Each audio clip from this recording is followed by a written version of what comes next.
I'm going to share a little bit about myself for those of you who don't know me. Again, my name is Mara Walsh. I'm coming to you from the United States and specifically between Philadelphia and New York. I started leading physical tours with EF Tours as a Girl Scout leader, taking girls and their families to international destinations every summer. I have since expanded my physical travel program when we're traveling. Now I also lead adult-only tours with EF Go-Ahead Tours, as well as several other organizations. I also offer family-friendly tours. These are really multi-age tours from about age 12 through senior citizens. I am also a certified travel agent, so I can also book you on a dream trip as part of a group or on your own. Feel free to reach out if you're interested and you're starting to think about physical travel again. In terms of the virtual tours, there are a couple reasons why I started this virtual tour series more than a year ago. I really wanted to support the tour director community during this time of travel restrictions. I have lots of friends all over the globe who work as tour directors and tour guides who have been out of work for a very long time, and this tip as you wish model has been very good for them to share their knowledge and expertise with us, as well as gain some tips along the way. And I also really wanted to keep the excitement of travel alive for all of us travel enthusiasts, whether you are part of my group or if you've learned about us through Facebook or social media or your friends or other means. We've done more than 40 virtual tours in the last year. We also have been doing many private virtual tours for companies, organizations, and associations all over the world. So if you do have an interest in a private virtual tour with one of the guides, feel free to contact me and we can talk about that as well. All of the virtual tours that we have done have been recorded, and you can find them on my website, which is girltraveltours.com. You can also find them on my Facebook page as well as YouTube. So we have several tours planned for the upcoming months. The ones that are on our schedule right now are India, which is the Taj Mahal specifically, Venice, Jerusalem, Yellowstone National Park, and Salzburg, specifically a Sound of Music tour of Salzburg. We're also scheduling additional destinations such as New England, Argentina, northern Spain, an Eastern Bloc tour, Milan, and several others. As long as you're interested in viewing these virtual tour presentations, we will continue to produce them for you. I know many of you found me on Facebook for these virtual tours, and I know some of you are viewing us now there. So thank you and welcome. I just want to warn you to please not click on any of the links in the comments unless they're coming from Girl Travel Tours or Mara Walsh. There are plenty scammers out there who are getting people to pay for tours that are free up front. If you're ever asked to pay to access a sign up, that is not something that I do. All of my tours are free to enter, and it is at your discretion whether you want to tip a guide or not. Okay, before we get going, I want to share a poll. This is something we do for every tour, and it gives us an understanding of what your connection with the destination is. So what's your connection to Wales and Cornwall? I've been and love it. I have a trip booked. I plan to go in the future. I have no set plans, but I'm interested in the location, or I am solely interested in experiencing it virtually. If I had to answer this, I would say that I have been and loved it, but I will tell you that it was when I was 21. So my memory is a little bit foggy about the time I spent in this region, so I should probably say that I need to go in the future. All right, so I'm going to allow the votes to keep coming a little bit. It looks like most people have no set plans, but are interested in the destination. There are quite a few people, 22% or so, that have been and loved it. So we have a vast audience here of the interest in Wales and Cornwall. So I'm going to stop sharing that. If you still see the poll in front of you, just click on the top left button to get it out of view so that you are seeing the whole presentation as it were. Okay, if you would like to leave a question for the guide during the presentation, please try to use the Q&A feature on the Zoom toolbar. You can chat throughout the time. Somebody asked me, why can't we chat with each other? I'm sorry, but I do put the controls on a strict, you can chat with the panelists, but you can't chat with one another because we have been subjected to Zoom bombers throughout the time that we've been online. So it's just a safer way for me to allow conversations back and forth. Alrighty. So, as we know, today's tour is scheduled for 90 minutes plus the Q&A. So I'm hoping you're ready with a snack or a drink in hand. A tour would not be complete without a fantastic tour director. For those of you who are familiar with group travel, a tour director is like a personal travel concierge who stays with the group from start to finish, shares a world of knowledge, manages all your travel plans, and makes sure your experience is full of education, is stressless, and is easy to navigate. These people are by far the most important people in our group. So you can imagine when we're not traveling, our tour guides and our tour directors are not working as well. So I will share with you in the chat where it is that you can tip if you are so inclined. Okay, so I'm hoping that this virtual tour will not only reignite the passion for travel that we've all sort of forgotten about in the last 16 months, but will also give a great tour director the opportunity to do what he does best, which is share his knowledge and passion for travel. Today, we're lucky to have back a fan favorite and my friend, George McFall. As you may already know, he is super knowledgeable about the regions he presents. He is a historian and a fantastic tour director with a very keen sense of humor as well. So I'd like to bring on George. And if you're ready, George, you can join me. You can take your video and your mic off mute, and I will hand over the event to you. Are you ready? I am. Welcome. Okay, I'm going to stop the other screen sharing, correct? Correct. Okay, good. Okay, great. Hi, everybody. How are you doing? Welcome to this virtual tour of Wales and Cornwall. Thank you very much to Mara for asking me back to do another tour. And thanks everybody for tuning in. It's nice to see where everybody came from in the beginning as you popped up in the chat box. Some of you from Australia. Obviously, Australia is a country with a great connection to Wales, New South Wales. I saw one person from Pembroke in Canada. Pembroke is in Wales. And Mara herself, and some of you are in Pennsylvania. And as I'm sure you know, Pennsylvania was nearly called New Wales, but sadly just lost that at the last minute. But Pennsylvania is the state of America with the biggest connection to Wales and the most Welsh people living there. Also, anybody with a Welsh surname, Jones, Davis, Williams. Greetings to everyone, obviously, but I'm just trying to show how prolific the Welsh have been on the modern world. And as always with these tours, I've bitten off more than I can chew. I'm planning to take us around Wales and then through Cornwall in 1 hour, and we're going to do it on a virtual bus as well. Okay, so as always, I've got my work cut out. Actually, I've got this poll on my page. I think I just need to exit. There we go. Okay, so we're going to start the tour with a little recap of some British history, I'm afraid. So, oh, is that working? Yeah, there we go. Okay, so I'm sure I don't need to tell you all. This is the United Kingdom, Scotland, England, Wales, and Northern Ireland. Wales, as you can see, is a separate country.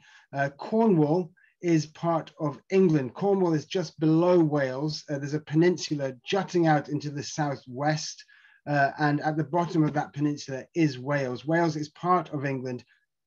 Cornwall is part of England, but Wales and Cornwall have one thing in common, and that is that they are both fiercely independent Celtic nations, and they have a very separate identity from that of the rest of England. And this is for a very tangible reason, and this is to do with the history of the British Isles. The history of the British Isles, as I'm sure you know, is a history of waves of people arriving, sometimes violently by invasion, sometimes arriving peacefully. And generally these people came from east to west. There was also the Irish coming from Ireland to Wales and Cornwall and Scotland as well. But the violent invaders tended to come from the east. So famously, we had the Romans who came twice, 55 BC and 43 AD.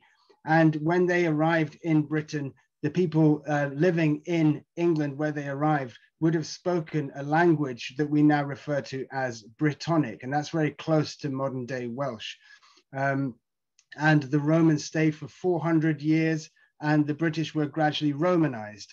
And then the Romans left after 400 years. And when they left, Britain had been Romanized. So what they left were Romanized Britons. And then next major invaders, oh, sorry, here's a map of Cornwall and Wales. You can see Cornwall is the little green end of the peninsula there. Next, after the Romans, we had the Anglo-Saxons, and they came from modern day Germany and Denmark and Holland. And the Anglo-Saxons came from the east, and they invaded over a series of years, and they turned England into this sort of tribal Germanic country. And they brought with them their language, which is basically very similar to German. And as a result, as they came, the Romanized Britons living in Britain were pushed west, and they were pushed into the parts in yellow on this map, which you can see are Cornwall at the bottom, Wales in the middle, and up at the top is a kingdom which no longer exists that was known as Cumbria. So this is the Saxons, and the Anglo-Saxons brought their Germanic language, which in time turned into the language that I am speaking to you in now, which we call English related to Anglo-Saxon. So English is a mixture of the Anglo-Saxon German and then the French that came over subsequently with the Normans in 1066. So the English language is basically German meets French, to put it very basically. And the language that's spoken in the West, in Wales, and also in Cornwall, is the original language of the British Isles. Not the original, but the language that was being spoken there, certainly during the Bronze Age.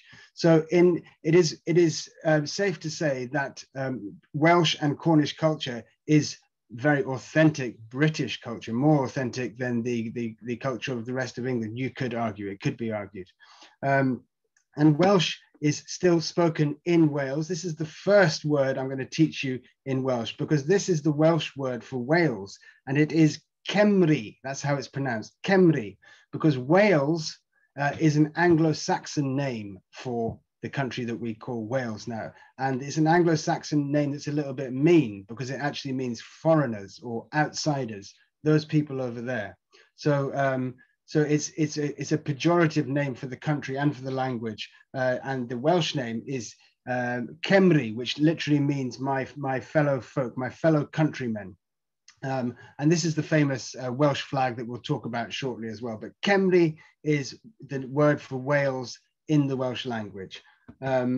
Here's some very basic Welsh phrases that you might come in handy in the next hour in case you get off the bus and need to use the bathroom somewhere on our pretend virtual tour. A very useful one, I think, is diolch, which is thank you in Welsh, or thanks. Diolch, or as it says here, diolch in for, which means thank you very much.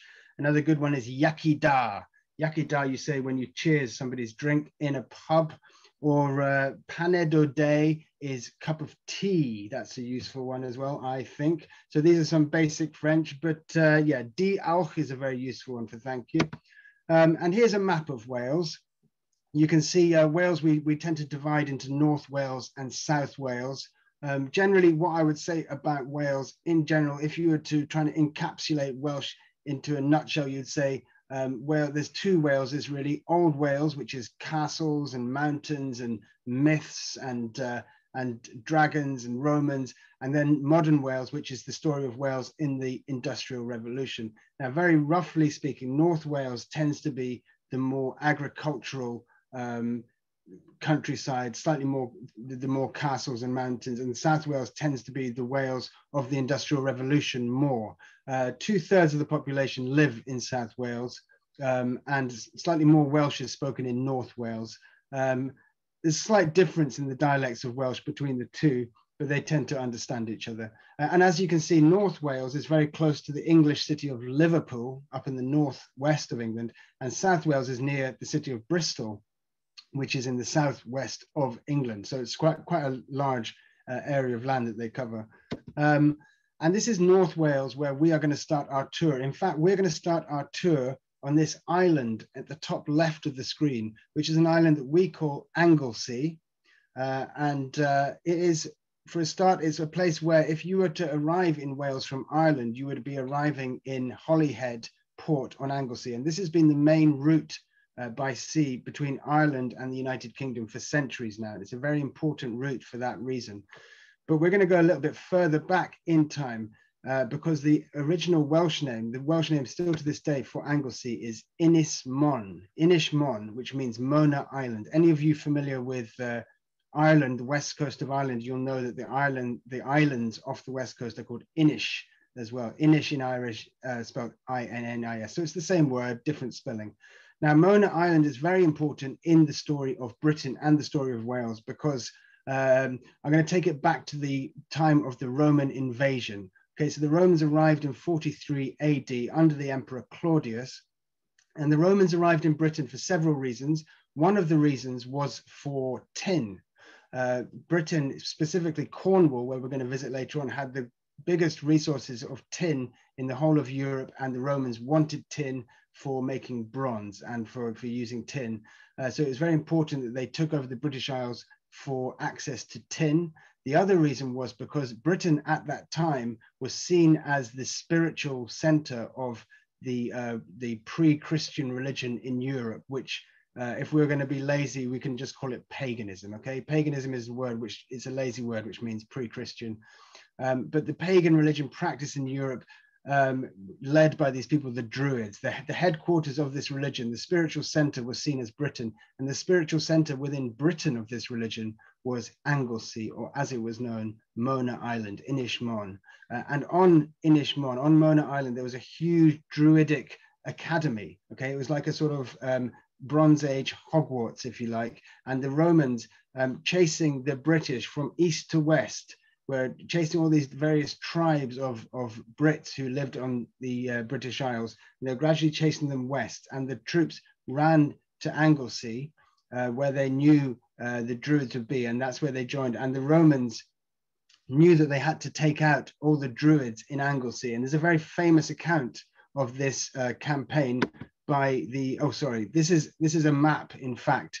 This is going back to what I was saying about the Druidic Academy on Anglesey. This is a map of all the ancient stones, standing stones on the island of Anglesey. At one time, Anglesey would have been covered in trees. Now it's a very agricultural land, lots of farming, cattle. But there's a very famous Neolithic tomb called Bryn Celli Du, which literally means mound in the dark grove. And like Stonehenge and Newgrange in Ireland, the entrance and the exit line up with the solstice, with the sun in the summer and the winter solstice. And you can go and visit this on Anglesey. You can walk into the tomb. It's a fantastic place to visit. And all across Anglesey, there's many sites like this. It was definitely a very sacred space in pre-Roman Britain.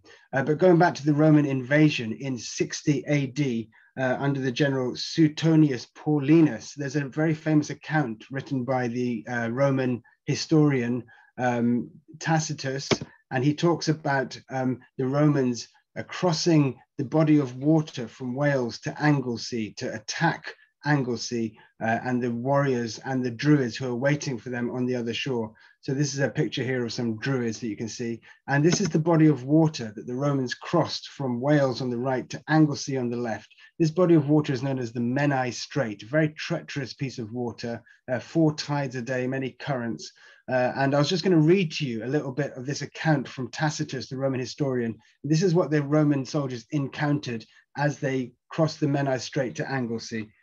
On the beach stood the adverse array, a serried mass of arms and men, with women flitting between the ranks, in the style of furies, in robes of deathly black, and with disheveled hair, they brandished their torches, while a circle of druids, lifting their hands to heaven and showering imprecations, struck the troops with such an awe at the extraordinary spectacle that, as though their limbs were paralyzed, they exposed their bodies to wounds without an attempt at movement.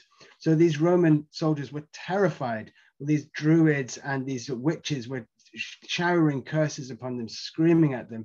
And the Romans were very superstitious. This was terrifying. They thought that the druids were evil magicians. And so it was a very terrifying experience for them. But they took the island in the end. They slaughtered all the druids, I'm sad to say, and they defeated the Welsh on the island of Anglesey. And Wales became effectively Roman. And one thing the Romans left in Wales was the red dragon, which we now see on the Welsh flag. It's from the Roman standard, the Draco standard. Luckily, the Romans didn't stay in Anglesey for too long, because they had to rush back to London, where there was a revolt by the great warrior Queen Boudica, which they had to rush to put down. So Anglesey didn't suffer for too long, but the Romans built a garrison town not far from Anglesey. The other thing that we have to do while we're in Anglesey, to bring it up to the modern age, you've probably just seen it now, is we have to go and visit this town to get it stamped upon your passport. When I'm there with a group, what we do is we go to this small town, which is very famous in Anglesey, and everybody gets their passport out and gets the name of the town stamped in their passport. The reason why they want to do this is because the town has a very long and silly name. Now, as you can see, the name above at the top is the Welsh name, and then underneath the Welsh name, you have the translation in English. Now, you probably want me to pronounce the Welsh for you, don't you? Well, you're in luck. It goes something like this. Clanfire pwys gingis goge huerin dropus clanticilio gogo goch. The two L's at the beginning of the word is this sound in the Welsh language. Two L's is a sound where you put your tongue on the roof of your mouth and then you blow over it. So it's like llanfire, chan. So it's kind of like a C, a hard C meets a T sound. And the translation of that is the Church of Mary in the hollow. The Church of Mary in the hollow of the White Hazel near the fierce whirlpool, and the Church of Tisilio by the Red Cave. Yes, they don't name them like that anymore, do they? But it's become a very famous town. Believe it or not, it's the town with the second longest name in the world. There is one with a longer name in New Zealand, but I definitely can't pronounce that. So before we leave Anglesey, I just want to show you this beautiful photograph. And this is from Anglesey. And this is, you see the Menai Strait between Anglesey and the Welsh mainland in front of us. And beyond the Menai Strait, you can see the beginnings of Snowdonia National Park, which we will be visiting shortly. And in the foreground, you can see a castle. This is Beaumaris Castle, one of many, many castles in Wales. In fact, in Wales, there's more castles per square mile than in any other country in the world. If you like castles, then Wales is your country. In fact, I often think when people come on holiday to the British Isles, they think that England is going to be castles and mountains and fairy tale like, and actually Wales is much closer to that than England is. But yes, when you go to Wales, it's quite often what we call in my trade an ABC tour. And an ABC tour stands for another bloody castle. There's castles everywhere in Wales. It's around every corner you get to a fantastic castle. And I'm a bit of a castle snob as well. I like proper Norman castles. I don't like these castles from the 17 and 1800s. It's what we call a fortified manor house. But yes, Beaumaris is a fantastic castle, and it's on Anglesey, as you can see. But we're going to be leaving Anglesey now and heading to the mainland. And the way we're going to get to the mainland is across this very, very famous suspension bridge. And this is called the Menai Suspension Bridge. And it was built by a Scottish civil engineer called Thomas Telford, very famous engineer during the time of the Industrial Revolution. And it was a very important bridge because of the main thoroughfare that people needed to get from England to Ireland. So it was very important. Before that, there'd been very treacherous crossing in boat, and also to get the cattle from Anglesey to Wales and on to England as well. So that's the Menai Suspension Bridge over the Menai Strait. And we're going to drive from there down along the Menai Strait to this castle on the map you can see called Caernarfon. Now, as I said, the Welsh tour is going to be a bit of an ABC tour, but very quickly, we're going to talk about this castle because this castle brings us tidily into the next phase of Welsh history that we need to discuss, which is the Normans. Now, Caernarfon Castle is one of many fantastic castles in Wales. I would say it's probably in the top 3 castles in Wales. I would say my absolute favorite castle in Wales would be Conway Castle. We can't visit Conway Castle on this tour because it's in the northeast of the country on the way to Liverpool. But that is definitely, if you go to Wales, go to Conway Castle. It's absolutely fantastic. And all these castles that I'm talking about are Norman castles, and the Normans knew how to build castles and cathedrals, in fact. The Normans came from Normandy in France, and they built proper castles with portcullises. They had this design called motte and bailey. So the motte would be this high mound that the inner sort of sanctum of the castle would be on this high mound, and then the bailey would be the sort of living quarters around it. So there'd be different levels of fortification, and you'd have things like murder holes and these holes that you'd pour hot liquid upon the enemy. People always think it was hot oil that was dropped on the enemy, but I'm afraid to say it was much more likely to be hot urine, as there was a lot more urine around in the castles than there was oil. So picture that, if you like, invading a Norman castle and having hot urine poured on top of you in the 12th century. But the Normans are the next people in the story, because after the Romans left, they left Wales. It was many different kingdoms, all had different leaders, almost very tribal. And the leading kingdom in Wales was this kingdom Gwynedd up at the top, and we're in the area of Gwynedd at the moment.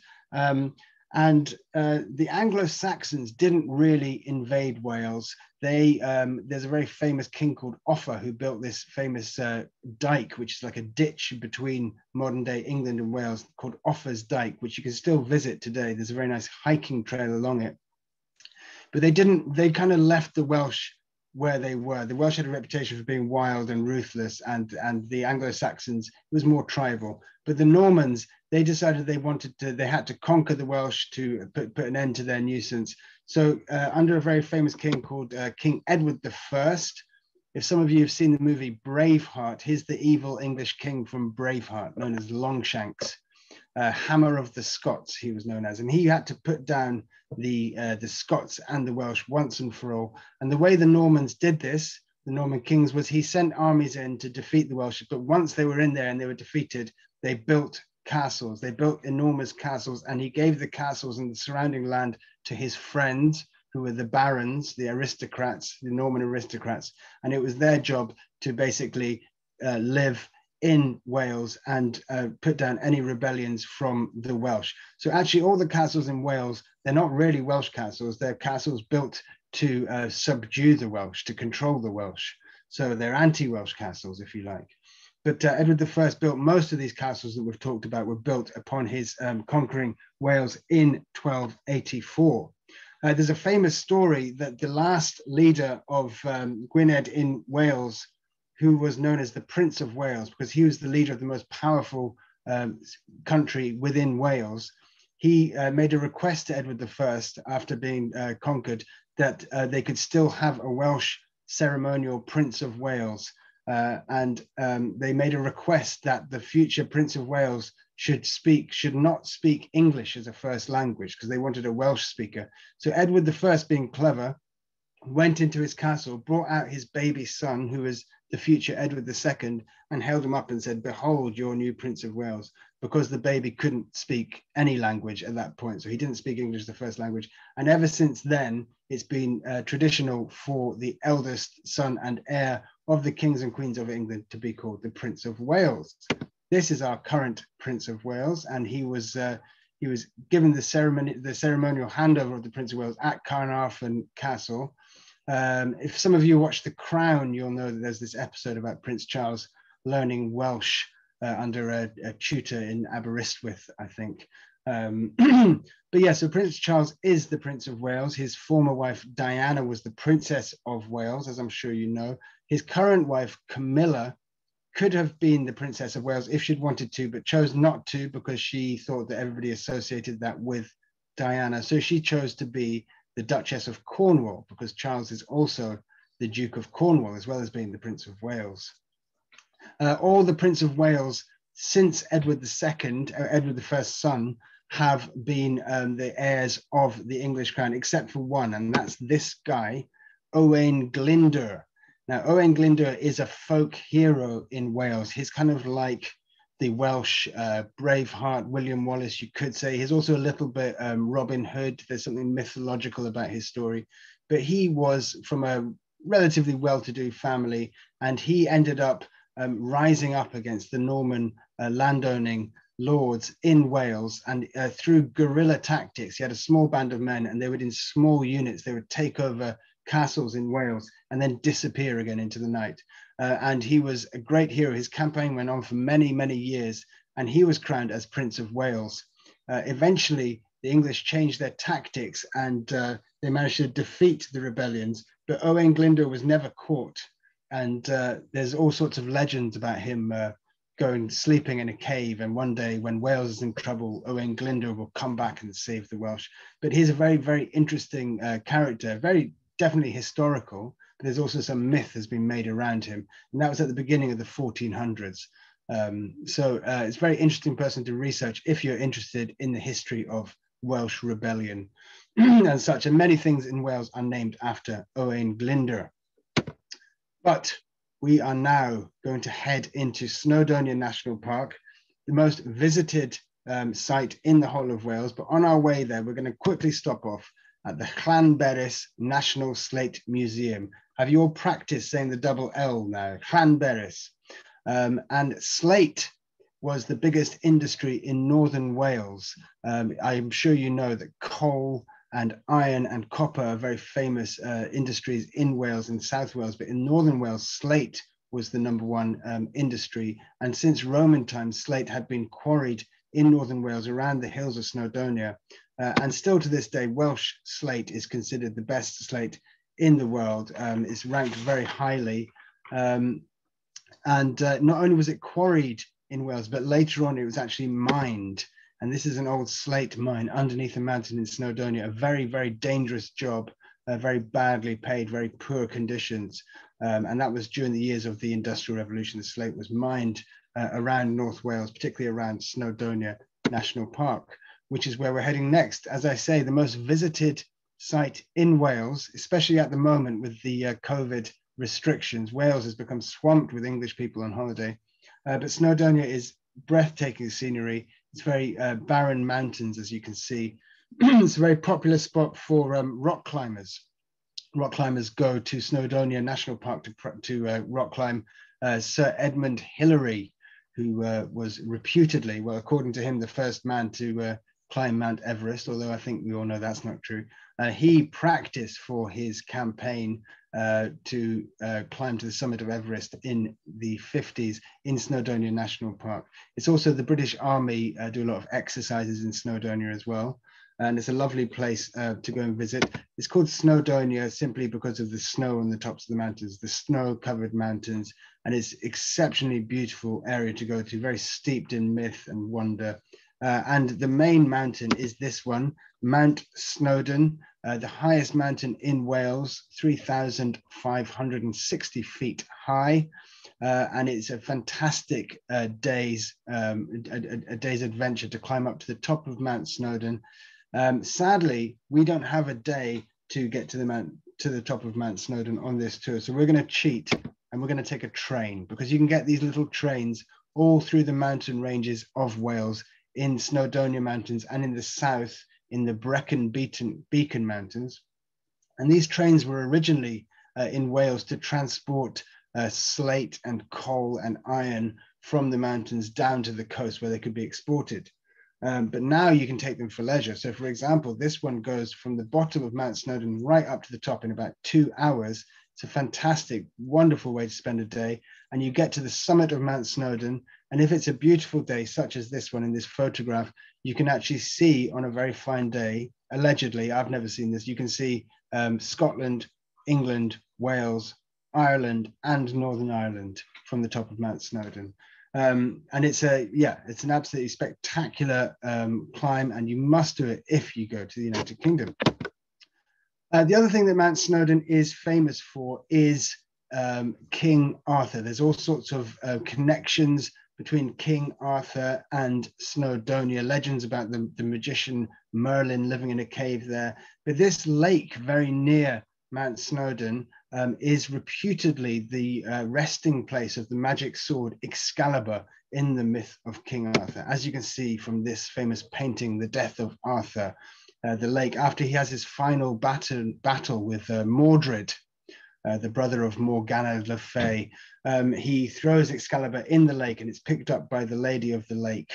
And then he gets on a ship and sails into the distance. Now, I've got some bad news, which is it's looking increasingly like the legends of King Arthur are not historical, I'm afraid to say. But they were originally started in around the 12th century. There's a very famous historian called Geoffrey of Monmouth. He wasn't a historian, he was a novelist, but he wrote this book called The History of the Kings of Britain.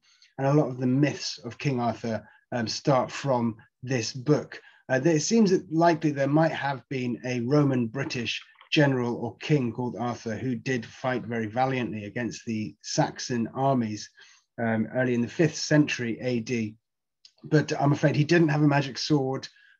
He didn't live in a castle with round tables. He didn't have a magician for a friend. So a lot of the stuff is made up, I'm afraid. But it's very interesting how the myth is added to. For example, there's some French added to the myth 100 years after Geoffrey of Monmouth. They added the Knights of the Round Table, Lancelot, and the quest for the Holy Grail, which is a very perennial favorite thing to work into any epic tale at that time in history. So things were added gradually over the centuries, and it's a fantastic set of myths, although maybe it's all entirely true. What do I know?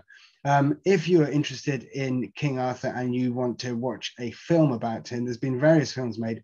I think that the best one, I would say this because I've got quite a fuddy-duddy taste in films, but I think the best one is this one, Excalibur, by the British director John Boorman from 1981. It's got people like Helen Mirren and a very young Liam Neeson in it. It's quite silly, but it's very good. It's not as silly as the next film that I'd recommend, though, which is this one, Monty Python and the Holy Grail. I'm sure some of you have seen it. That's very, very silly King Arthur film, but it's meant to be. So here's King Arthur and his Knights of the Round Table clopping along without their horses, and their servants are clopping the coconut shells behind them as they go to make a horse's hoof sound.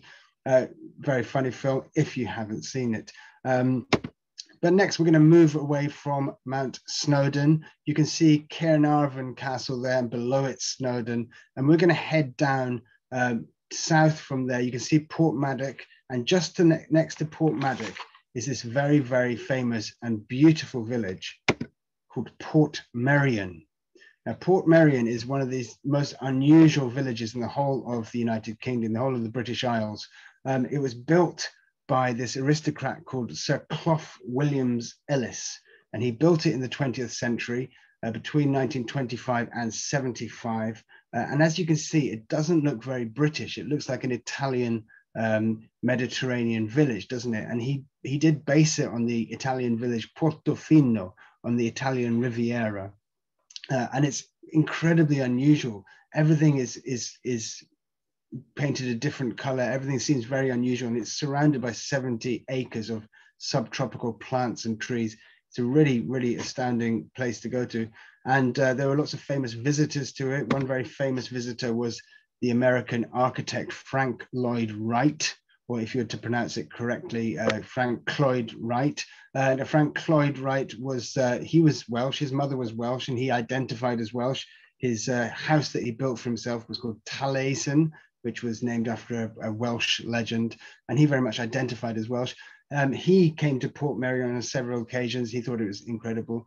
And it's very famous as well in this country, possibly in the countries where you live, because it was featured in a 1960s television program called The Prisoner.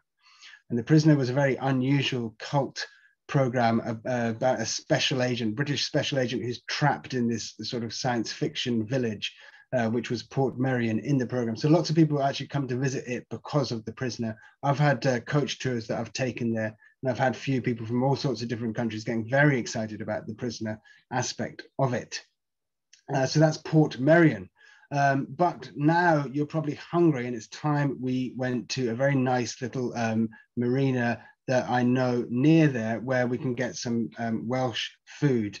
And I always like to, I don't know about you, but I always like to start all my meals with dessert. So we're going to start with Welsh cakes and maybe a cup of tea. Welsh cakes, you can see exactly what they are. They're currants, they're flour, lard and fat and sugar. They're absolutely delicious. And you have it, wash it down with lots and lots of tea. Or perhaps you'd like to have the Welsh rarebit. Welsh rarebit, it looks a lot like grilled cheese, doesn't it? Or in the UK, we call it cheese on toast, but it's actually different because the cheese is mixed with Worcester sauce and mustard and various other ingredients. So it is far superior to grilled cheese. We don't know why it's called rarebit. There's various theories about it being a replacement for meat or for rabbit, but nobody really knows. But the most famous substantial Welsh meal you could have would be this CAWL, it's pronounced, which is like a Welsh lamb stew. Doesn't that look delicious? If you eat meat, that is. And in this stew, you have lamb, you have potatoes, leeks, lots of leeks, and carrots, and it's absolutely delicious. A bit like an Irish stew, but a bit more soupy. And lamb, Welsh lamb, is very, very famous, isn't it? It's probably the most delicious lamb in the world. It's got a very good reputation. And while we're at it, we'll get back on the bus and carry on the tour, and we'll take the opportunity to look at some lambs and sheep, because Wales is very famous for its sheep farming. They say there are 3 to 1 sheep to humans in Wales. It's a country overrun by sheep. This is a very nice little Welsh sheep here as well. You probably like these ones as well, 2 lambs. I always find lambs always cheer up any tour that I'm on. So we'll get off the bus perhaps and go pet some lambs. That would be a nice thing to do after having a lunch of lamb, wouldn't it? Yes, lots and lots of sheep in Wales. And it's traditionally one of the major agricultural pastimes is the sheep industry in Wales. At the moment, because of the Brexit ruling, it's looking like some of the sheep industry in Wales might it might be reduced severely because we can't export as much lamb and sheep to the European Union. So that's a bit of an unknowable factor at the moment due to current politics in the UK. The leek we were talking about in the CAWL, weren't we? The leek is the national vegetable of Wales, and nobody really knows why this is. I mean, the leek as a vegetable was very ubiquitous in Wales historically, but we know that by the time of certainly the Tudors, the leek was worn on the uniforms of soldiers during battle campaigns. And there's a story that the patron saint of Wales, Saint Dafydd, who we'll hear about very shortly, instructed some soldiers to pin a leek onto their uniforms so that they could differentiate themselves from the enemy. Shakespeare writes extensively about the Welsh pinning leeks to their uniforms as well. The daffodil is the flower that is the symbol, the flower symbol of Wales. And again, we don't really know the origins of this, but it could be because of the connection between just the word daffodil and Saint David, Dafydd as he's called in Wales. And our next stop is actually going to go and be to visit where Saint David, Dafydd, the patron saint of Wales, lived. He lived around 500 AD. He was a very wise abbot of a monastery. And to become a saint, as you know, you have to perform a miracle. His miracle was that one day when he was talking to a crowd, the ground underneath him lifted up and a white dove landed on his shoulder, as you can see from this stained glass. So that's Saint David, Saint Dafydd, and his monastery was here. Just at the western tip of Wales. Now there's a cathedral there called St. David's Cathedral on the site of the old monastery. And by the sounds of things, St. Dafydd was a cool guy. He was very strict with his monks. They had to eat a non-meat diet. They weren't allowed to drink. They were teetotal, vegetarian. He didn't allow them to use animals to pull the plows. So he was a little bit of a Gandhi Jesus character. And by all accounts, pretty cool guy, I would say. This is a small village called St. David's. Although it looks like a village, it's actually a city. because in the UK, anywhere with a cathedral in it becomes a city. In fact, even a big city without a cathedral isn't officially a city. So you have to have a cathedral to be a city. So St. David's is the smallest city in the UK for that reason. And here you can see on the map where St. David's is. Over on the far west, you can see the word St. David's next to the cathedral. Now, because we're on a very tight schedule, I'm afraid we're going to have to whip around the south coast here. We're going to pass Pembroke, where somebody said they were from Pembroke in Canada earlier on. Pembroke is a very beautiful area of Wales. St. David's is in Pembrokeshire. There's a very famous castle as well in Pembroke Castle. But we're going to carry on around the coast. And you see where it says Caemarfon, just where Caemarfon is. We're going to follow Caemarfon out to the sea to Caemarfon Bay. And we're going to stop at this town called Loch Arn in Caermarthenshire. And the reason we're going to stop here is because we're going to talk about Welsh literature, because this was the hometown, not where he was born, but where he lived for a lot of his life, of one of the greatest Welsh literate talents, this guy Dylan Thomas, or in Welsh, Dylan Thomas. In my opinion, the greatest British poet of the 20th century. He wrote fantastic poems. He wrote a very famous radio play called Under Milkwood, and also a brilliant children's book called A Child's Christmas in Wales, which is one of the nicest Christmas books you can read. Also very famous poems such as Do Not Go Gentle into That Night, Rage, Rage Against the Dying of the Light. He's a very prolific writer, very esteemed in his time, but he had a very difficult life. He was and ended up being quite erratic and alcoholic. He died very young, 1939, in New York, in a famous in a bar, which I believe still has a plaque in it. But when he lived here, he wrote in this little shed looking out over Caermarthenshire Bay. And this was the little shed in which he wrote Under Milkwood, one of his most famous pieces. And it was written as a radio play, and you can listen to him reciting the radio play on YouTube if you look it up, and it's fantastic. It's got a very sonorous Welsh voice. And his father named him Dylan. He's a very prolific poet. For example, Bob Dylan named himself after Dylan Thomas. So it should actually be Bob Dylan. But his father named him Dylan because it was a mythological Welsh name from this very famous set of myths known as the Mabinogion, which is actually the earliest prose work from the United Kingdom that's ever been found. Dylan is a character from that meaning son of the sea. So if you know anybody called Dylan, their name means son of the sea. And these are some of the oldest myths in the British Isles compiled. There's other very famous Welsh epic poems such as the Gododin, which is one of my favorites, which is about a group of warriors who get drunk and eat and then get killed in a battle, which is fantastic. I highly recommend. There's so many famous Welsh writers and poets. It's a very poetic country. Probably the most commercially successful Welsh writer is somebody who you don't even realize is Welsh. It's this guy, Roald Dahl. He was born in Cardiff. His parents were Norwegian. So like lots of people in Cardiff, his parents were immigrants, and he was born in Cardiff, and he's actually a Welsh writer. He wrote Charlie and the Chocolate Factory, fantastic, Mr. Fox, The Twits, the list continues. I'm sure you know them all.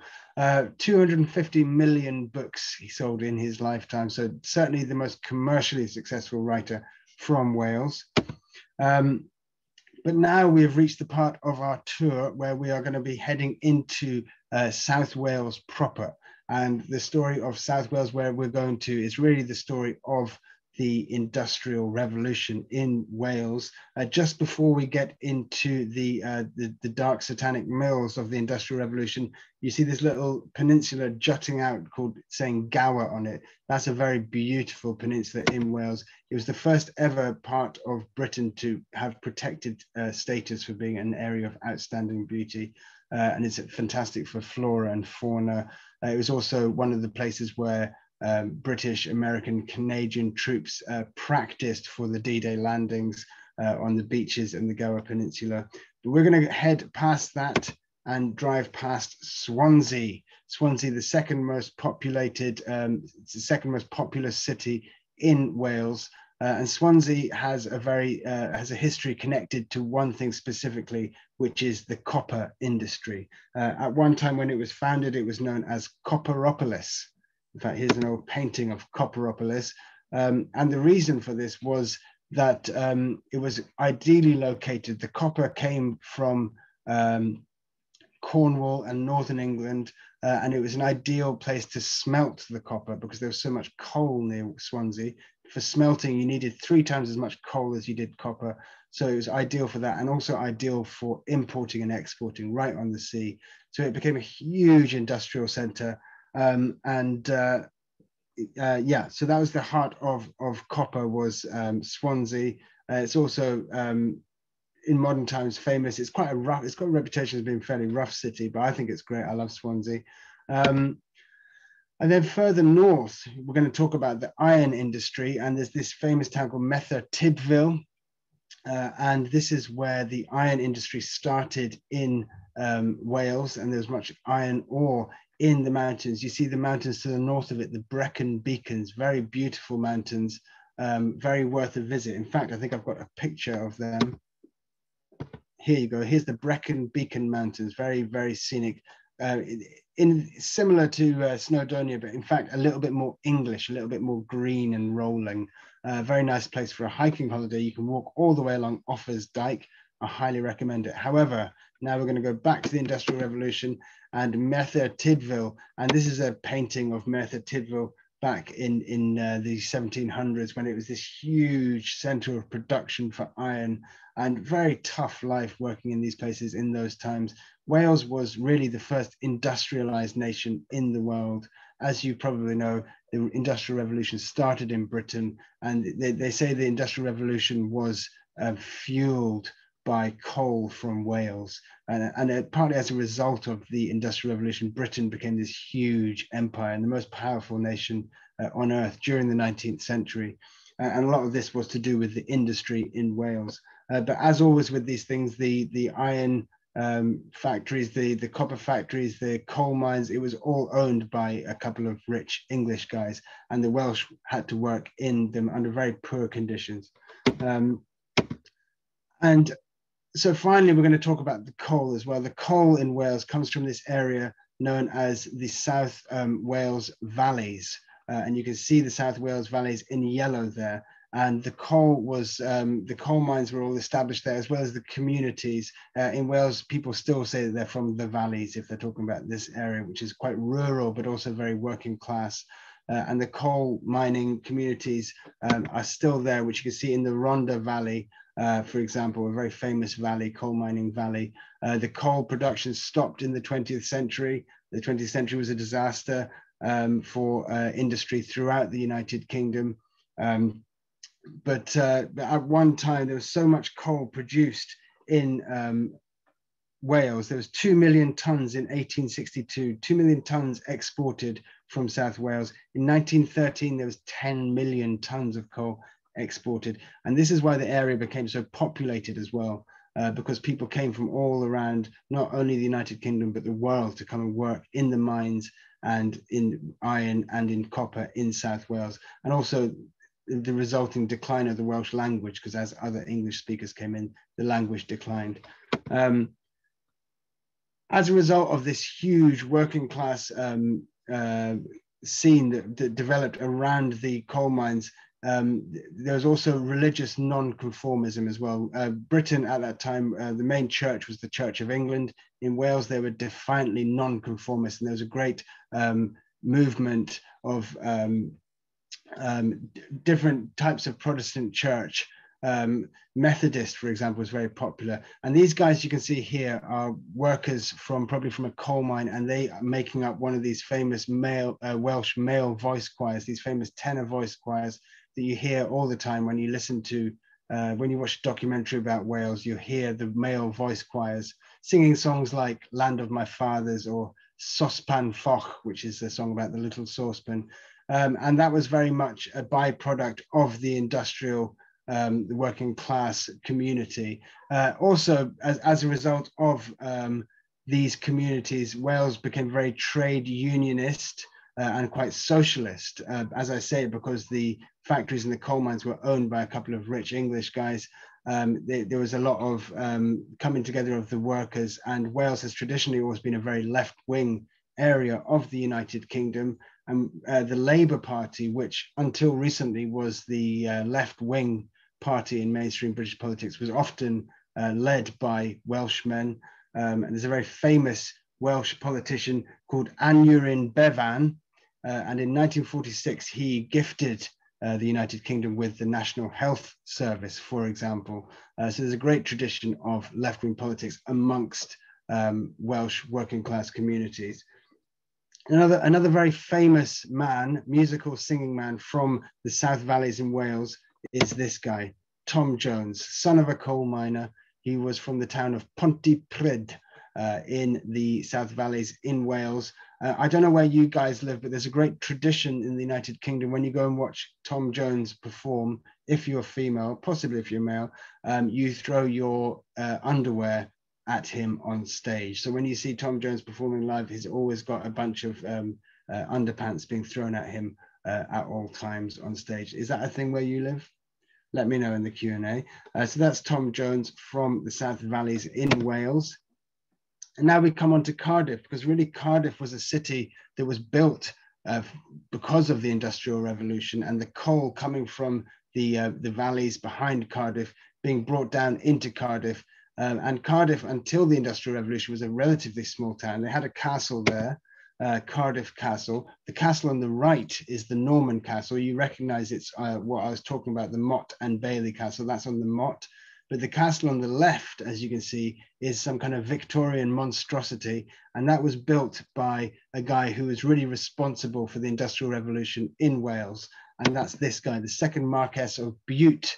Now, he was a Scottish aristocrat. Bute is an island off the west coast of Scotland. And he, through his mother, inherited a lot of the land around Cardiff, Glamorgan.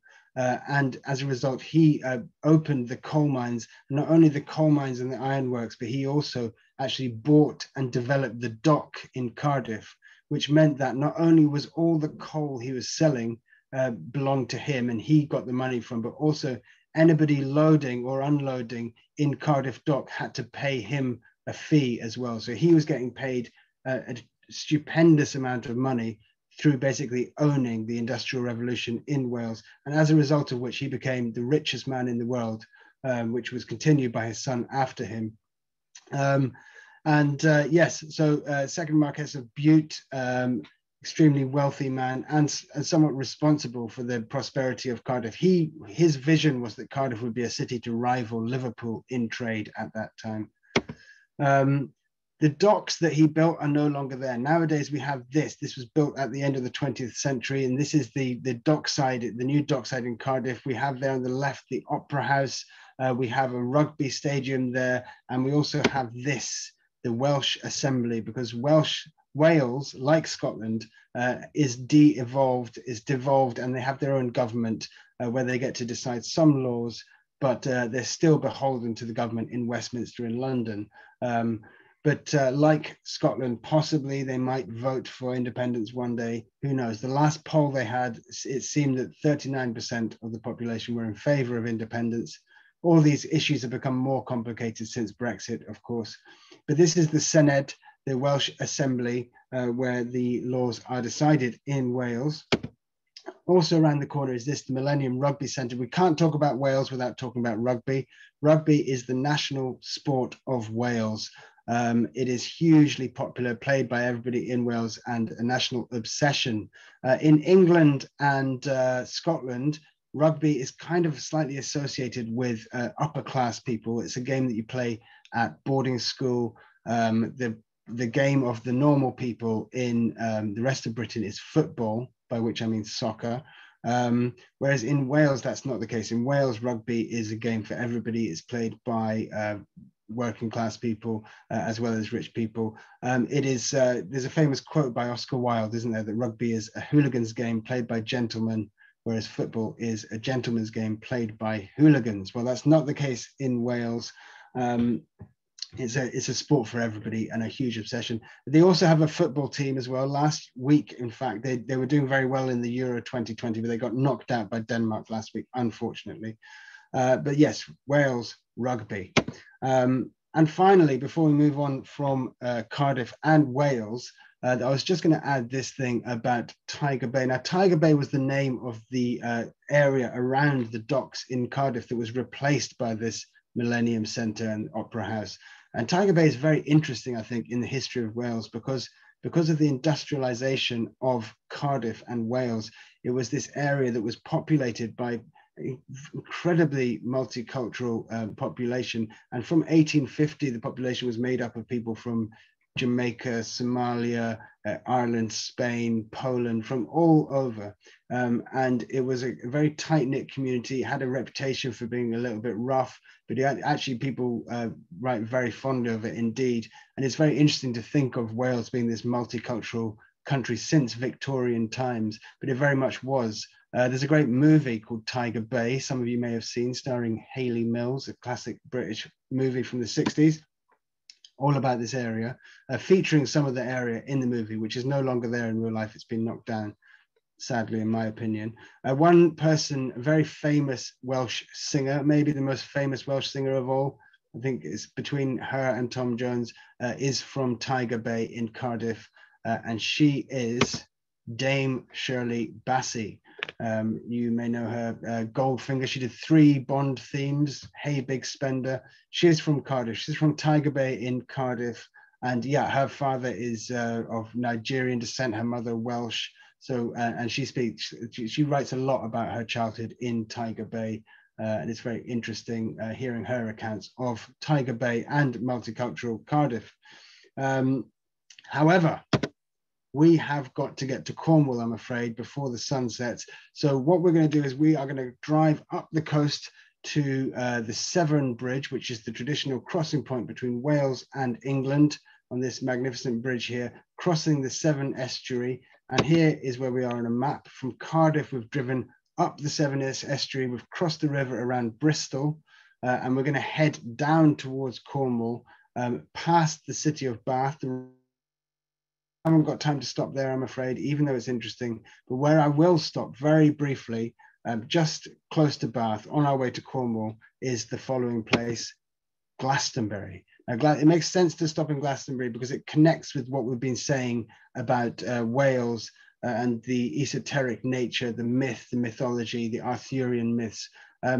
Glastonbury is steeped in esoterica. In fact, when you go to the village of Glastonbury, I guess it's a town actually, the people that live there, they've all moved there because they're interested in magic and esoterica. People are into astrology, tarot, that sort of thing, ley lines. Glastonbury, if you believe in ley lines, there's these lines that purportedly connect certain significant places. Glastonbury is apparently at the confluence of loads and loads of very, very major ley lines. So people that are into ley lines, Glastonbury is a very special place. In terms of Arthurian legend, some people think that Glastonbury is the mystical island of Avalon.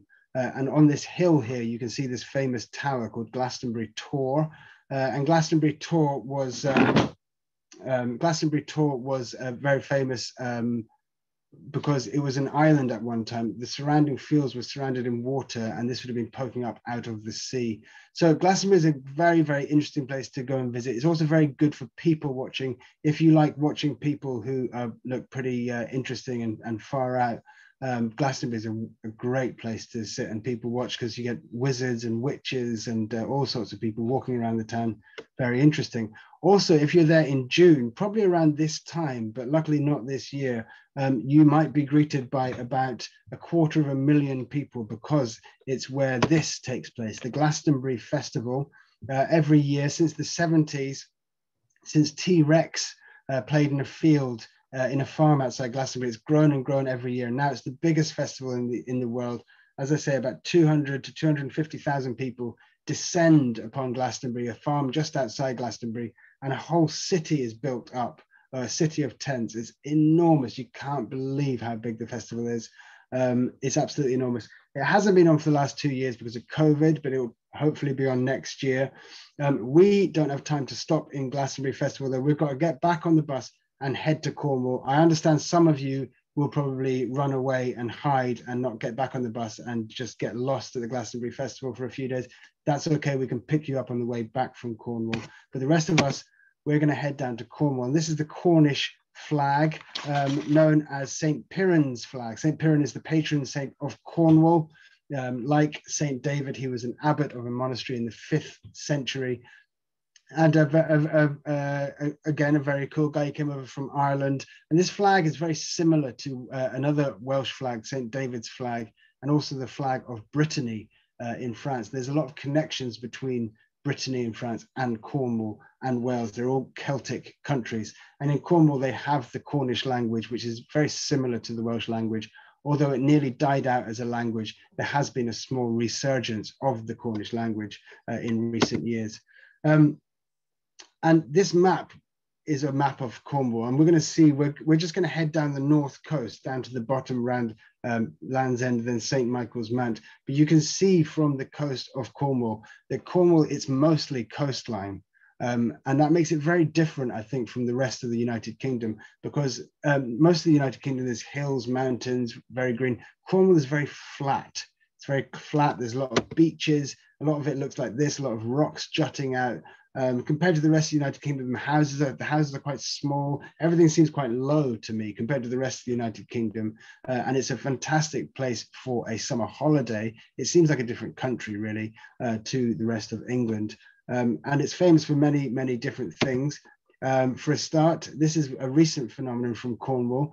These guys are singing sea shanties, if you hadn't guessed. I don't know how many of you stay abreast of TikTok, but there's been a recent huge craze for Cornish sea shanties because of TikTok. Apparently they're all the rage, and they got to #1 in the charts recently.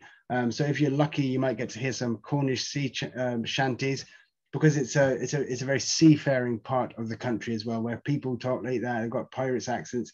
Also similar, you might see these guys on your walks around Cornwall. These are what we call Morris dancers.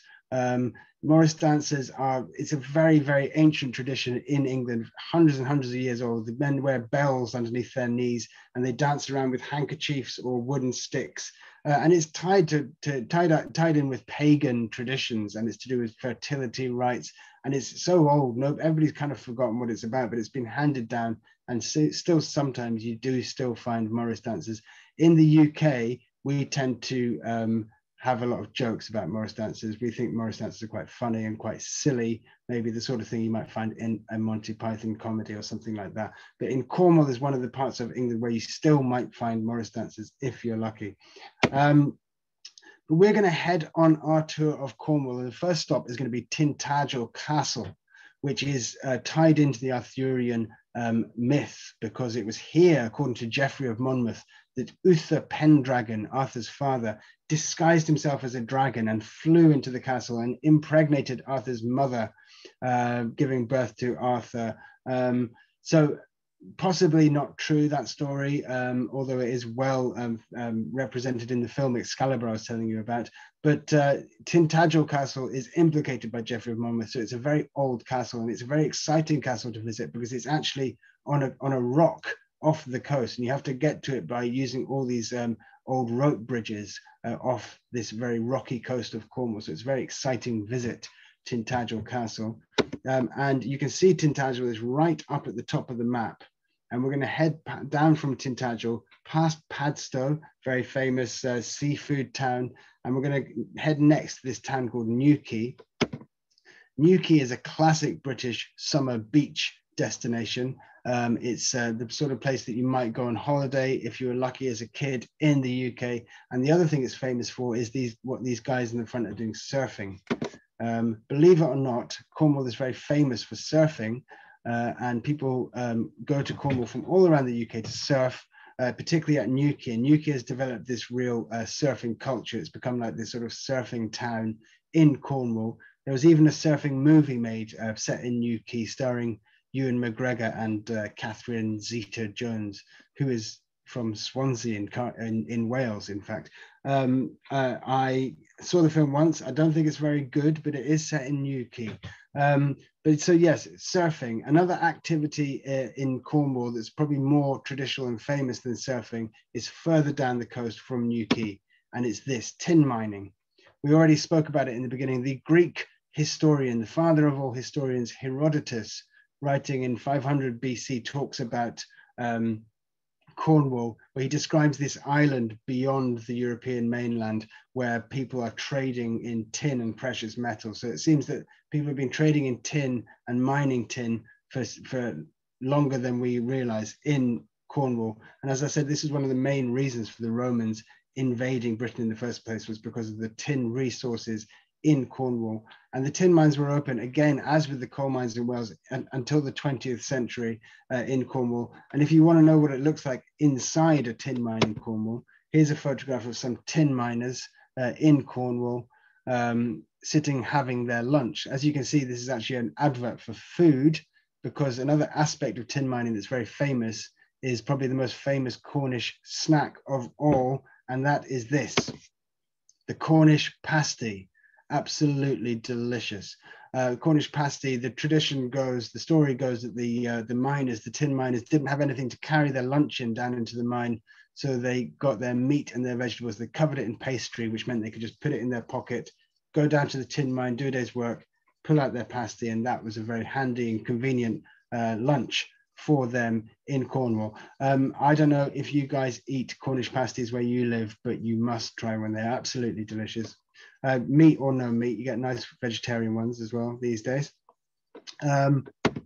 These guys, this is another very famous activity from Cornwall. So you've got surfing, you've got tin mining, and these guys are smugglers. Cornwall is very famous for smuggling. And the reason why it was so big with the smugglers was because there was so much coastline, and most of the coastline in Cornwall was uninhabited. At the time that there were smugglers, mainly in the 1700s and 1800s, it was things like French brandy, tobacco, tea, things like that were being smuggled into Cornwall. Brandy in France was 5 times cheaper than in the UK before tax. So it made a lot of sense to smuggle it into Cornwall. And there's all sorts of very famous smugglers and stories about smugglers in Cornwall, and lots of caves like the ones behind these guys that are very famous smugglers' caves still in Cornwall that you can visit. There's a famous inn called Jamaica Inn, which was also the title of a novel by Daphne du Maurier, the novelist. She was actually from Cornwall. A lot of her books are set in Cornwall, like Rebecca. You might have seen the Hitchcock movie. So her book Jamaica Inn is about smuggling in Cornwall. The other thing that Cornwall is famous for, which is a little bit more sinister, I think, than smuggling, is what we call the wreckers. So they would, best case scenario, wait for ships to be wrecked on the rocks off the coast of Cornwall. There's a lot of rocks off the coast. And then they would go out to the boats, the shipwrecks, and they would loot them. Sometimes, apparently, they also used to flash lights at the boats to try and trick them into smashing on the rocks. So that's a little bit more sinister. I can't really condone that. A bit of smuggling, I'm okay with. Shipwrecking, not cool in my book. And piracy was huge in Cornwall as well. And there's all sorts of stories of pirates in Cornwall and areas like Bristol as well, just up from Cornwall. So those are some of the main activities historically from Cornwall. And St. Ives is a town further down the coast, which we're going to visit next. And this was very much associated with smuggling and also piracy as well. Nowadays, as you can see, it is a beautiful, bougie little seaside town filled with arts and crafts shops, nice cafes. It's a place where writers and artists have settled in recent centuries. Virginia Woolf, the writer, lived here for a while and wrote her book To the Lighthouse in St. Ives. It's a beautiful place to visit. So I think we're going to get off the bus very quickly and we're going to go down to the beach, maybe have a little swim. We've just had a Cornish pasty, but maybe if you want, you can also get some fish and chips here. There's a very good fish and chip shop in St. Ives.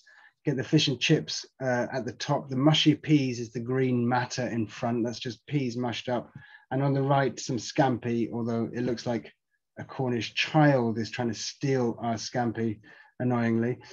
So After we've had our fish and chips, we might as well treat ourselves to a Cornish ice cream as well. Cornish ice cream is very famous. There's very famous clotted cream in Cornwall, which is about as much fat as you can possibly have in one dish. I think that the technique for making clotted cream is actually illegal in America and Canada because it involves unpasteurized milk, but it's absolutely delicious, but very, very fatty. Oh, there he is. It's our fearless leader and national clown, Boris Johnson. There he is. He is eating an ice cream on the beach in St. Ives. One big thumb up. He always likes to use his digits in photographs because he was there a few weeks ago, along with many world leaders, because the G7 conference, as many of you know, took place in Cornwall, very close to St. Ives, just a few weeks ago. And there he is with Joe and Jill Biden and his new wife, Carrie Simmons, behind him. You'll see he's using his digit again. He loves using his digits in photographs. And there they were on the beach in Cornwall, and the whole of Cornwall was crawling with Secret Service people, and very exciting for the people down in Cornwall. And that was just a few weeks ago. Some of you may have seen it in the news. But from there, we are now nearing the end of our journey. We are going to head down past from St. Ives down to the very bottom of Cornwall, this very famous place known as Land's End. And it's very famous for being the end of the British Isles, effectively. A very famous walk or route that you can do if you want to walk the length of the British Isles is John O'Groats, which is at the northern end of Scotland, down to Land's End in Cornwall. And as you can see, that's 874 miles long. And that's a traditional walk you might do for charity, or a cycle ride for charity or something. And then across the sea in the other direction, New York, 3,000 miles away. And that's the end of the land of Cornwall. Our journey is nearly over. We've got one more stop after this. This is the town of Penzance. You may know the Gilbert and Sullivan opera, The Pirates of Penzance. You can see this is a long ship here in the harbour, such as you might have seen back in the day. But what's more exciting about Penzance is what is at the other end. If we turn the camera around, because not far from Penzance is this St. Michael's Mount, probably the most famous rock in Britain, I would say. And some of you might recognize it because there's another very famous rock off the coast of Brittany in France called Mont Saint-Michel, which is exactly the same name, St. Michael's Mount. And as you can see from the cobblestones, you can walk over to St. Michael's Mount at low tide, but once you're there, if the tide comes up, you're stuck there. So you can only get to it at certain times of the day. And on the mountain, St. Michael's Mount, there's this castle. It has at different times in history been a monastery and a castle. It's currently owned by a very famous British aristocratic family called the St. Aubins. Some of you may know the novelist Edward St. Aubin. He wrote the Patrick Melrose novels, which have been made into a TV series starring Benedict Cumberbatch. He is a St. Aubin. It's his family that owns the castle on St. Michael's Mount now.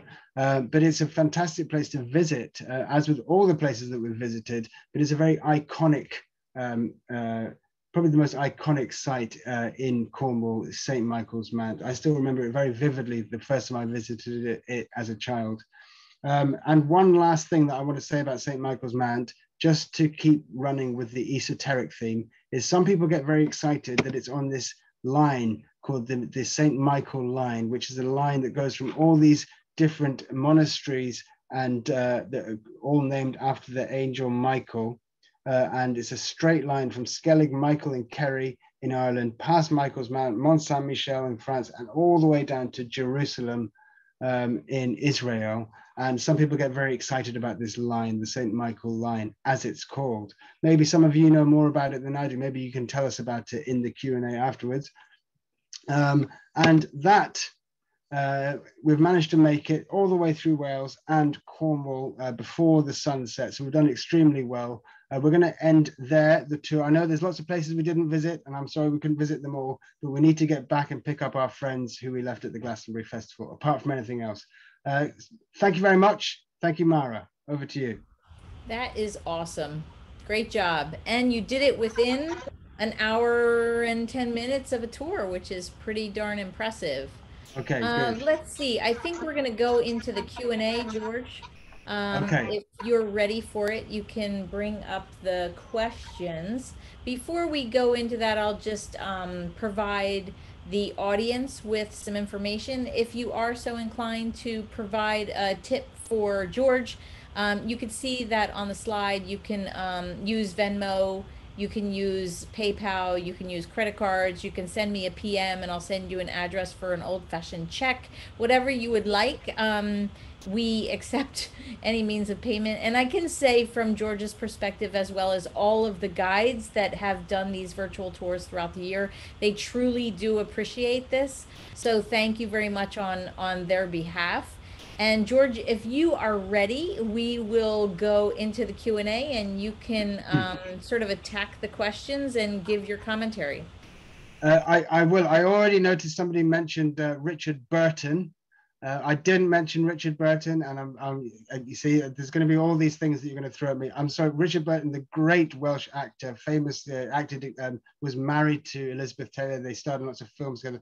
A fantastic, possibly one of the greatest, possibly the greatest Hollywood Welshman. A close contender would be Anthony Hopkins, Sir Anthony Hopkins, of course, who's from Port Talbot near Swansea. Okay, so here we get to the Q&A.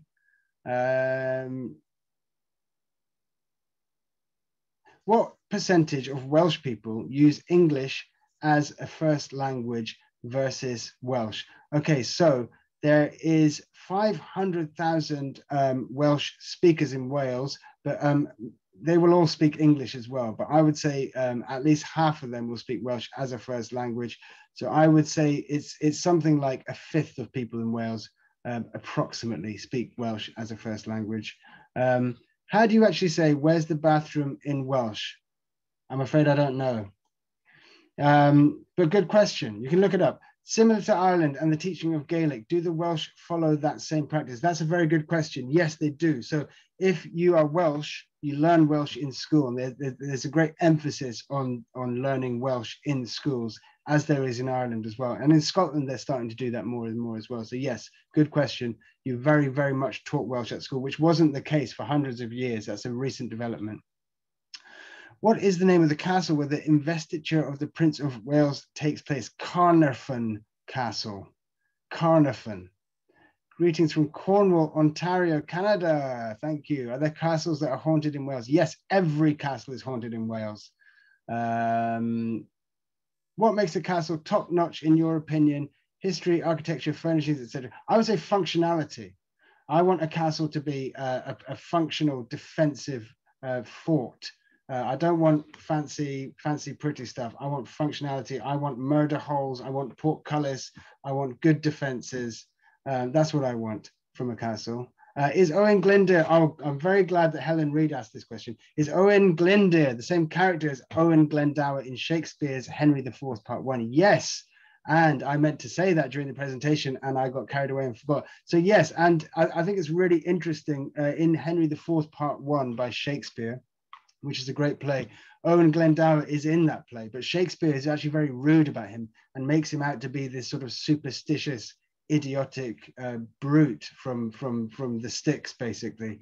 He's always sort of talking about magic and superstition and things in a way that the other characters mock. So yes, Shakespeare does represent him in that play, but Shakespeare's quite rude about him in that play. Is Puffin Island full of puffins? I love puffins. I wish I had spent more time in Wales. I think it is full of puffins. Yes, if you love puffins, you should go to Scotland and Iceland. Lord Snowdon, Tony Armstrong Jones. Yeah, I think it's the, I don't feel confident to answer that. You're gonna have to look that up. How is the public transportation in Wales? Trains, buses prolific like they are in England. The trains are fantastic in Wales. It's a great country. Train is the best way to get around Wales. It takes twice as long by car. It's a real hassle in the car. So yes, train is the answer. How did Prince Charles, Duke of Cornwall, become such a big property owner in the Duchy of Cornwall? And will his heirs also own this property? That's a good question. Well, you're asking somebody who would probably choose to take away a lot of his property if it was up to me. But he inherited a lot of the property as part of his title. His heirs, I don't know the answer to that. As things are, yes, but they may choose not to. How would a pescatarian fare in Wales? absolutely fantastically. It's full of delicious seafood. My great-grandfather was from Glamorgan. Did we cover any areas near there? Well, I mean, Cardiff, Swansea are all in the greater area of Glamorgan, but no, not specifically that area, I'm afraid. Are you fluent in Welsh? I'm afraid I'm not. I'm from Scotland and I live in London, but I can just about say the town with the long name. I missed the Templar slides. What areas were the Templars in? The Templars, the Knights Templar. I don't think I had slides specifically about the Templars. The Templars were all over Europe, weren't they? The Templars were kind of like medieval security guards, essentially, like a cross between security guards and Freemasons. Any Doctor Who locations? I forgot to mention it. I'm so sorry. I meant to mention that as well. In Cardiff, next to the rugby stadium and the Parliament building, is the Wales BBC building where they filmed Doctor Who, as well as some other programs. Is Portmeirion also the home of the dinnerware with the same name? I don't know the answer to that, but it's a very interesting question and I'd like to know. Are there any mines still active in South Wales? There's no deep mines left. No, they all closed down in the 20th century. Is Cornwall like a county with cities inside of it? No, there's no cities inside of Cornwall, I'm afraid. George, which parts of these two wonderful Celtic nations are your favorites? Different parts for different reasons. I'm a huge fan of Wales. I've got to say the thing about Wales, I'm from Scotland and my mum's Irish, so I'm quite connected with the island of Scotland, but I find that in some ways Wales has managed to retain a sense of mystery slightly more than Scotland and Ireland. And it's also slightly less visited, which makes it more interesting. Port Isaac, I'm afraid I don't know.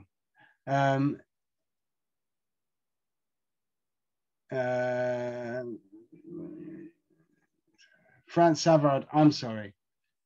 Yeah, wasn't the mini-series Poldark based in Cornwall? It was, but I haven't seen it, I'm afraid. You can tell us about it.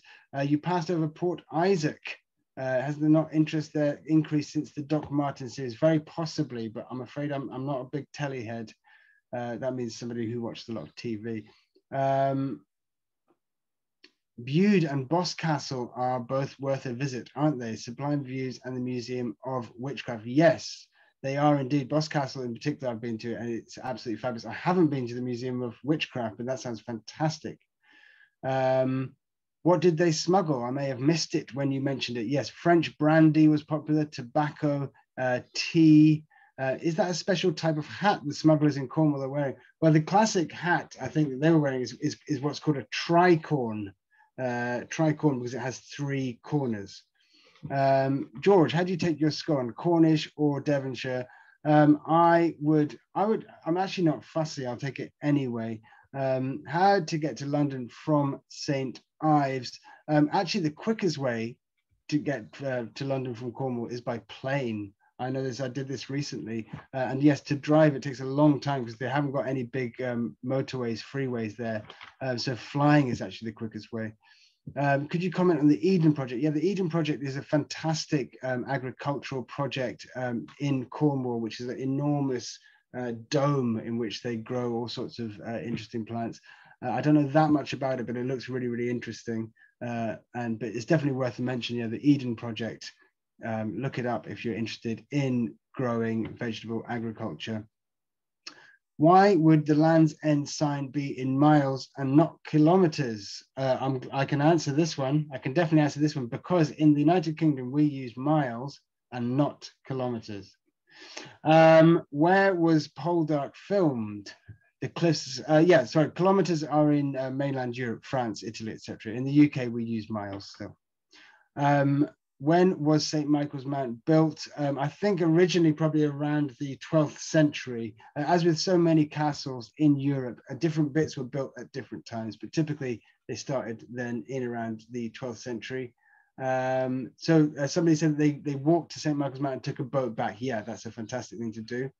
Thank you. People say thank you. Oh, somebody's putting up a recipe for making pasties, bakingmischief.com. Easy beef pasties. Thank you very much, Betty. My My ancestors came from Glamorganshire to Pennsylvania in 1852. Can you speculate on the reason? Would there be economic reasons? There would be economic reasons, certainly. I mean, a lot of people went to America for economic reasons, but also there might be reasons. For example, Frank Lloyd Wright, I was talking about before, his mother moved to America from Wales because of religious persecution, because she was Unitarian. She went to a Unitarian church and she was persecuted for it in the UK, but in America she was not. So there's all sorts of reasons that people traveled. Has anyone ever studied the Welsh language before? Who can tell me if it's difficult to learn? I'm curious about studying it myself. I think that it's probably not that difficult to learn, and I think it's definitely on the list of languages that I want to learn in my lifetime. I think it's a wonderful language. It sounds so beautiful. Where are the esoteric spots in Wales? They're all over the place. Mount Snowdon, Snowdonia is definitely on the esoteric. Anglesey, I would say, is #1 because it's this ancient Druid island where there's this Druid academy that I was talking about in the beginning. A Bronze Age village in Cornwall. Which others are you familiar with? None that spring to mind, but yeah, there's Bronze Age villages all throughout Cornwall and Wales. Why are the Cornish and Welsh flags not represented on the UK flag like Scotland and England are? Okay, well, Cornwall isn't because it's officially part of England. Wales isn't because I can't remember the exact reason for it, but there's a political reason why. I think it's because the, I can't remember. I need to look that up. I'm sorry, but it's a good question. How are the Welsh with tourists? Happy to have them. I think the Welsh are absolutely wonderful people, and I've never found them to be anything other than extremely friendly. George, were there priest holes as with some other castles? Priest holes were more where you would hide Catholic priests in Protestant England, weren't they? So probably not really, because that came later after the Normans, because the Normans were Catholic still. We didn't convert to Protestantism until Henry VIII in the 16th century. Emily Jacobson, I goofed about time differences. Will you read Mara's typing the answer? You missed that Dylan Thomas was born in Swansea, Jill Davis. I certainly did. If I did, I apologize. Dylan Thomas was born in Swansea. Yes, very much so. Thank you, Sylvia. How close to the virtual tour is the live tour? It takes a lot longer. I think we'd do that tour in about probably 7 to 10 days. And we'd spend a bit more time in the West Country of England as well. We'd go to Bath and Glastonbury and places like that as well. My maiden name is Owens, and I'm told our ancestors are Welsh. If I don't know exactly where in Wales my family originated, do you have an idea where I could visit that could be the origins of this surname? I'm afraid that surnames in Wales are so common. There's a lot of jokes in Wales about the fact that everyone has the same surnames. There's so many Joneses and Owenses that you would struggle, but there would be other ways that you could try and trace it, I'm sure. Aberystwyth, I didn't have time to cover, I'm very sorry, but yeah, Aberystwyth, very interesting town, great university town, but no, I didn't cover it this time, I'm very sorry. Any tips on renting a car and driving around Wales? Yeah, it's a great idea, and I highly suggest you do. It's very easy to rent a car in the UK, and you would be able to find a great route all the way around Wales. And yeah, you could do it. You could do it comfortably in a week, 10 days maybe. Teresa, no info on Truro. What are your thoughts? I'm very sorry. I didn't have time to fit everything in both Cornwall and Wales. I was 10 minutes over the time that I planned to do the tour in anyway. So yeah, Truro, very interesting town, great smuggling history as well. Very, very interesting place, as well as Falmouth. But yes, I didn't touch on it this time. I was just trying to whet people's appetite so that they could look into it more themselves if they were interested as well. But yes, check out Truro, everybody, absolutely. Are there tapestries in the castles? There certainly are, yes. Certainly in a castle like Cardiff Castle, you would find a lot of tapestries. Castle like Beaumaris, not so much, because that's more of a ruin, really. What was the name of the surfing movie? I'm ashamed to say that it was, I think it's called something like Blue Juice. It's awful, don't watch it.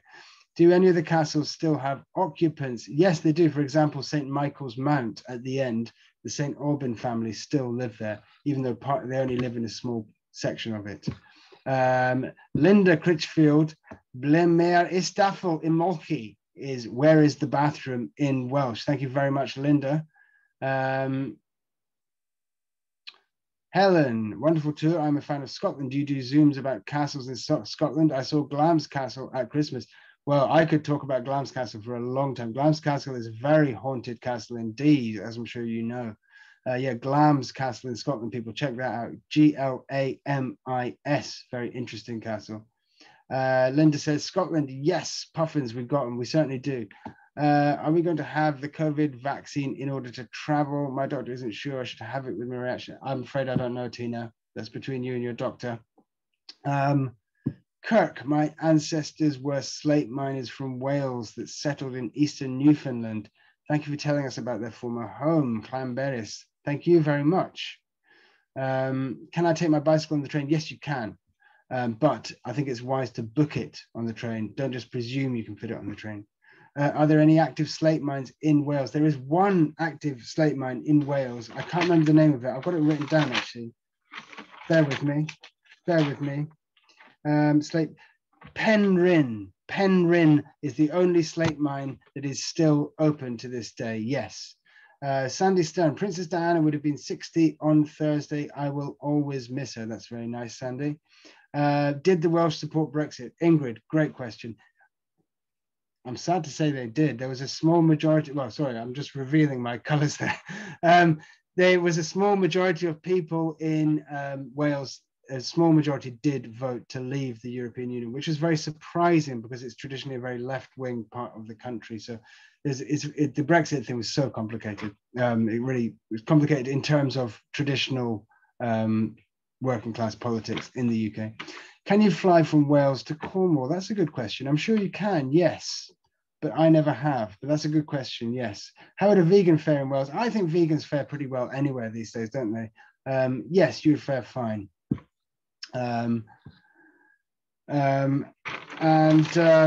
Yeah, Aberfan is the name of the mining landslide. I didn't mention that. I meant to mention that as well. There's this huge mining disaster in 1966 in Aberfan in Wales, and it was basically this coal mining, and all the waste, the slurry, fell onto a schoolhouse in Wales and killed lots of children. It's located in the South Valleys in Wales, not far from Cardiff. Do you, George, do private tours or work with tour companies? I work with normally when it's not COVID, I work with tour companies. Yeah, I work with EF, Trafalgar, various companies. But I'm always up for anything basically. Diane Linden, my maiden name is Bard and I am a poet. I really enjoyed learning about my heritage. Thank you very much, Diane. Best place to stargaze in Wales. Where's the dark sky area? I would say that Snowdonia would be a fantastic place to stargaze. I mean, anywhere's pretty good far away from a city. What's the name of the town that had witches? That's a complicated question. Most towns had witches, but you know what people called witches back then, nowadays we would just call interesting independent women. Maybe in Anglesey, I was talking about the witches and the druids who greeted the Romans when they went over to Anglesey. That was on the island of Anglesey. Maybe that's what you're asking about. Did the series Poldark portray Cromwell properly? Do you mean Cornwall? I don't know, I'm afraid, because I haven't watched Poldark. I'm very sorry. Celiac disease get by okay? Yes, very much so. I think that everywhere in the UK, we can cater to all diets these days. Cane and or Walker, some tours better than others, but yeah, I mean, you could definitely find one that worked, certainly. Karen, my husband and I plan to visit England and Wales from the US Christmas 2020. Do you have an opinion about when it would be feasible to replan it? I'm afraid I don't know. I don't have a crystal ball. I'm hoping next year, or else I'm going to have to find a new job. But yes, someone was asking about Roslin in Scotland. I can answer that one. But yes, that's near my home city of Edinburgh. And that's very tied into Knights Templar and Grail quests and that sort of thing. What time of year is best to visit? I would say that the best time to visit is around the springtime till around now, really. Certainly in Cornwall, it's a beautiful, beautiful time of year around now, boiling hot. Any castle accommodation available in Cornwall? I'm sure there is. I'm afraid I don't know any of any offhand. Good breweries or distilleries to visit? That's a good question. They do make gin and whiskey in Wales, I know. I can't remember the name of the distillery. I'd need to look it up. I'm sorry. Northern Wales, Robert's ancestry is from Northern Wales, and the Davis from Merthyr Tydfil. Tonkin ancestry is from Cornwall near Port Isaac. Okay, thank you very much, Michael. Interesting. Doc Martens filmed in Port Isaac. Does filming appear possible soon? I'm afraid I don't know. Anonymous attendee. Okay, I'll let Mara deal with that. I believe Truro is classified as a city in Cornwall. Truro Cathedral. You're probably right, and I'm probably wrong, and I owe you an enormous apology, and I should probably commit seppuku now in front of you. Yes, Truro is a city. You're correct. There is a city in Cornwall. It's Truro. Christian Rickard, you're right, and I'm wrong. When is the best time to visit Wales to get the best weather? I'm afraid, as with places like Scotland, Ireland, you could be lucky, you could be unlucky. I would say a great time is something like April, May, June. Are the Welsh carved love spoons made all over Wales? Susan, I can answer this one. Yes, they are. But the place where I think they're most famous for the Welsh love spoons, for other people, there's these famous spoons of these two lovers that are traditional in Wales. There's a very famous town called Llangollen in northeast Wales. And I know that they've got a great tradition of making the love spoons there. We didn't visit Tintern Abbey. I'm very sorry. I'm very sorry. No, we didn't have time to do everything.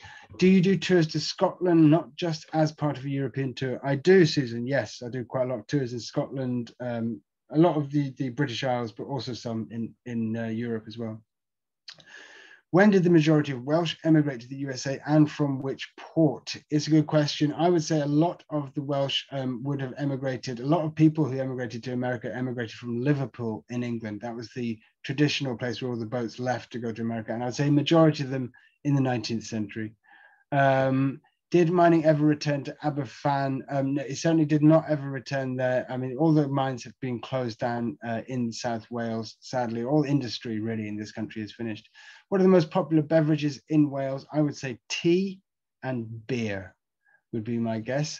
Jen James, George, have you been to the English Armour Museum in Wool? I haven't, but I would love to because I love armour.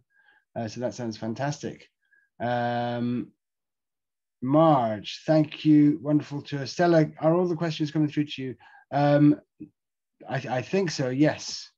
Anonymous attendee, what local meals or treats would you suggest to visitors? I mean, I made some suggestions already. In Wales, you could eat the CAWL, Welsh rarebit. In Cornwall, the pasties, fish, it's great for seafood. Elizabeth Barnes, thank you. So let's circle back around to the ABCs of this tour, George, to wrap it up. Okay, Which yeah. castles are you most fascinated with on the outside? But then are there castles that you can tour from the inside? And which ones, if you had to pick a couple, would you bring to the top of the list? Okay, so I think for me, my favorite castle in the whole of the United Kingdom, well, certainly in England and Wales, would be Conway Castle. Conway Castle, which is in the northeast of Wales. And I think that's fantastic from the outside and from the inside as well. Is your question specifically about Welsh and Cornish castles? Well, that is the tour we're doing, but you can certainly open Okay. up. I would, if we're going to do the whole of the UK, I would definitely put Stirling Castle in Scotland. I totally agree, as I visited that castle with you. That's So correct. it's Yes, definitely that's a great castle. But yes, high on the I list. think Conway Castle, Caernarfon Castle as well, that we visited on this tour is fantastic. And most people say that Caernarfon is the great must-visit castle in Wales. I think it is, but I kind of slightly prefer Conway Castle, even though they're both fantastic. Also, Pembroke Castle is a fantastic castle, again, both inside and outside. And it's got Pembroke Castle has a great connection with Ireland as well, because the great Norman warlord Strongbow came from Pembroke Castle across to Ireland and very much changed Irish history. So there's a big connection there. So yes, Pembroke. My answer is Pembroke, Caernarfon, and Conway. So I think we are in store for an ABC and C tour, which is another bloody castle and the C, SEA. of Cornwall, right? So let's Okay, that sounds plan good. that for an in-person A, B, C, and C tour. That sounds good, but we can maybe throw in cathedrals as well. Oh yeah, because you know every Yes. city has one. Can't all be violence. There has to be some spirituality as well. That's right. Mm. That's right. All right, so I'm going to wrap it up with that. Thank you Thank you very much, George, again for your expertise. I know you have like a fan club now that follows your tours. We will definitely talk to George about another destination so that we get him back on the schedule for the fall. Thanks everybody again, and thank you, George, and we will see you all next week. Take care. Thank you all so much. Thank you. Thank you very much. Thank you, Mara.